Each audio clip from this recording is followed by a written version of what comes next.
Aujourd'hui, on est en train de soutirer notre cuve de muscat. La fermentation alcoolique et malolactique sont déjà terminées depuis plusieurs jours et les premiers contours du vin se dessinent. Donc on va affiner cette structure de vin en le soutirant, donc en séparant le vin qui est maintenant beaucoup plus clair du lit qui va rester au fond de la cuve. Pour cette cuve-là, nous avons choisi de séparer les lits assez rapidement, surtout dans cette millésime qui est assez chaud et qui donne des vins déjà chargés.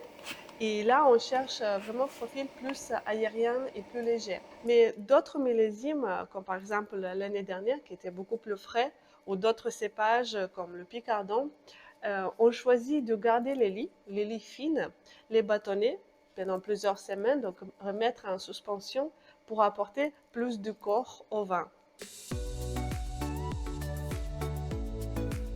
Ça y est, donc on a soutiré l'intégralité du vin qui était clair de cette cuve qu'on a mis dans une autre.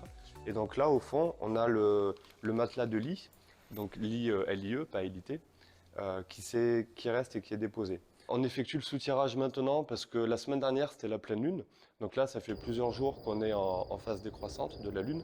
Donc ça favorise notamment la sédimentation et le tassement des lits. Ces levures, donc, ce sont des levures indigènes, c'est-à-dire que c'était celles qui étaient présentes notamment sur la peau de nos raisins dans la parcelle, qui ensuite se sont développées dans le mou et durant toute la fermentation alcoolique. Ces levures, on les avait observées au microscope en début de fermentation pour être sûr que ce soit des levures de type Saccharomyces, c'est-à-dire celles qui sont aptes à mener correctement l'intégralité de la fermentation alcoolique, et c'était le cas. Et on en avait profité pour regarder la densité des levures, qui était, de mémoire, c'était 1,5 million de levures par millilitre.